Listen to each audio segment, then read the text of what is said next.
하루 신규 확진자 수 3,309명, 휴일 영향으로 3,300명대로 줄었습니다만 일요일 발생 기준으로 보면 지금까지 최다 확진자입니다. 위중증 환자 역시 전날보다 18명이 줄었지만 여전히 600명대입니다.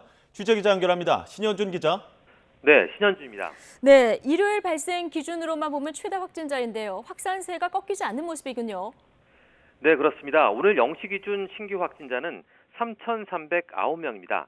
휴일 검사 건수 감소 영향으로 전날보다 600명 넘게 줄었지만 일요일 발생 확진자 수로는 첫 3,000명대로 역대 최다입니다. 감염 경로를 보면 국내 발생이 3,286명, 해외 유입 사례가 23명입니다. 국내 발생 가운데는 수도권의 비중이 전체의 76.8%입니다.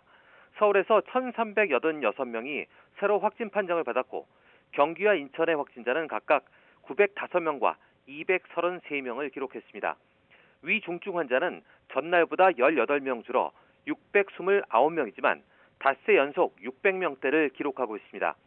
특히 위중증 환자 가운데 531명은 60대 이상으로 84.4%에 달합니다.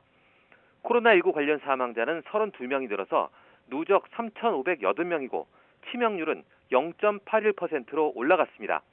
이런 가운데 어제 오후 5시 기준 수도권 중증 환자 전담 병상 가동률은 86.6%로 하루 전보다 1.2%포인트 증가했습니다.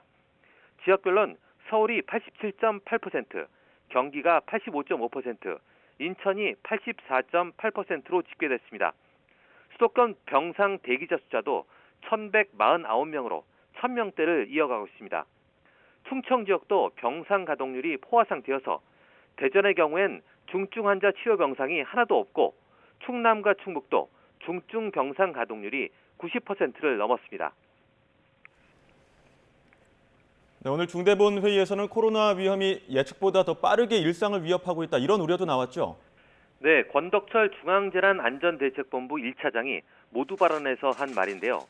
우리 사회가 지난 1일부터 단계적 일상 회복을 4주 동안 시행하면서 고용과 소비 등에서 국민 만족도는 높아졌다고 평가했습니다. 하지만 코로나 위험은 당초 예측보다 빠르게 우리를 위협하고 있다고 우려했는데요.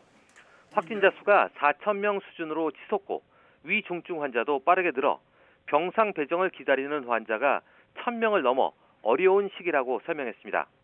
잠시 뒤에는 대통령 주재로 특별 방역 점검 회의가 열리는데요.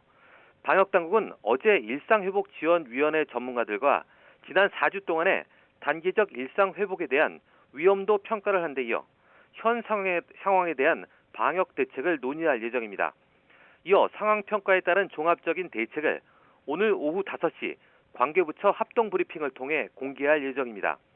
권 1차장은 또 델타 변이에 이어 오미크론 변이에 출현해 선제적으로 대응하기 위해 어제 0시부터 남아공 등 8개 나라의 입국자 중 단기 체류 외국인의 입국을 제한했다고 설명했습니다.